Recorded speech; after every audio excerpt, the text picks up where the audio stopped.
ciidanka qaranku in badan baa dagaalada hayo lahaa ku ridina ka daaya dad baa la mooday rayidoo heer Soomaaliland waxa la diiday in guryaha la dumiyo cagta la mariyo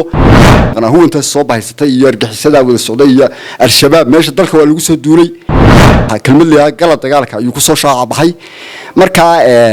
waxa la nacay dalkaaga yaqaan haatan Ruubeys oo Siriya caadka u yaqaan lagama caab doono nin la yahay buur madow baa yaqaan waa ay dhaleen waa ka yiri waxa weeye garac weeye buu waxa jiray xitaa garaadada in la qabqaban lahaa oo la ku yiri waxba ha u geysanayaa iska shiraan iska daaya حوي أفنون كهذا ما لكن دافع إمتحان كاس أو هذا وإنما نبغى maanta iyagu wax waxtara oo caawiyo u baahan yihiin albaab buu ka saxul min marka albaab buu ka saxulmay kii Soomaaliya uu ka saxulmay kii Soomaaliya iyaga iska xalay bilaana oo baabada hore iga xirata inta aan duuma haysanaaba waxay ku furtaa qorlugud iyo og bay ku furtaa oo dadka deegaanka u turnay xoogaal bayna hoos karta jiida joogtay meesha aad yaahdaan ciidan baa difaac noogu jira raashinka ayaan in garow looga soo qaado la isku soo dardaro gaadh la soo saaro loogu keeno waan ogahay niman meesha ku goostay baa tihiin waxaad haysaanaba jirtaan madaxweynaha qaranka Soomaaliland meel walba uu maraya wuxuu maraya hadduu doono awood maantii dhaweyd annaga ku nir waxba tagin inuu soo eega iyo goor gaadho uu doonaya waxa la yiraahdaa qof afka ka hadlaya awood kale waay marka nimankaas argaabana ma tii karaan mana gaari karaan awoodna ma laha ay ku tagaan malaha waxaan waxba ka jirin ay media gashadaan siyaasadaan hal caalamka muddo dad jiro oo nool oo qabsan kara iska dhigayaan laakiin waxa qabsan kara ma jirto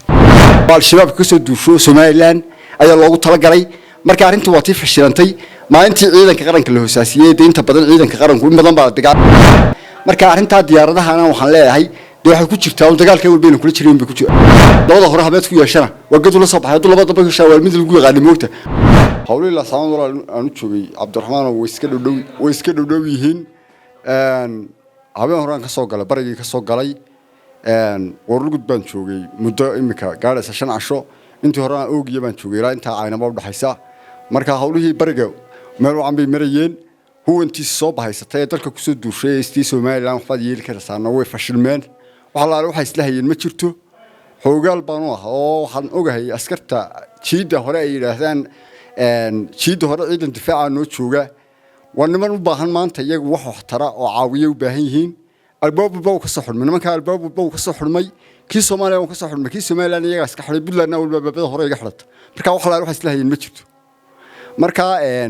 وعن كورين وحنا كان يجت شوالي أورن لها كلمة كورن لها نيل عبد الطور وما عنده تهل يولها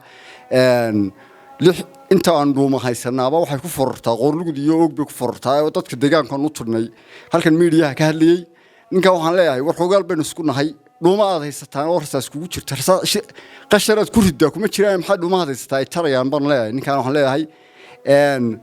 واسك هذا الشيء هذا الكاغاد كهل شيء ميديا مريء سوانكي لكن وحلا روح كتير متشري دوما هذا شيء جسوا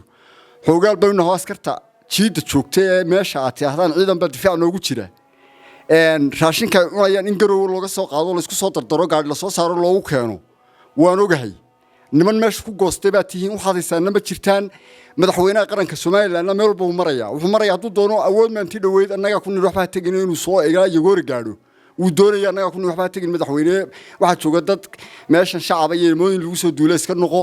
marka dadkaas dad wax la waxa diyaar wax isla hayaan jiraan walaal ninka garaad jaamac leeyahay waa nin horta dee markii hore anigu aqoon badan ma lahayn intii dhaweyd dagaalkii bariga dhaweyd uu ku soo shaabaxay kelmad leeyahay galad dagaalka ayuu ku soo shaabaxay marka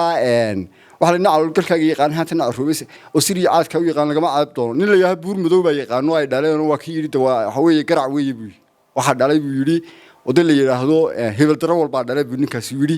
marka hadee ninka dee waxaan ma afki garac uu ku hadliyay ummadan oo nasab laho la garanayo oo cid yihiin la garanayo meeshii soo jaan la garanayo dad nasab weeye inuu ku sheego waxa weeye afni weyn ku hadla ma laakiin daaf xaraan ka soo hadla marka ninka inta ka baxay hadalkiisa inta u dhaaf ma inaad issi argaamti karto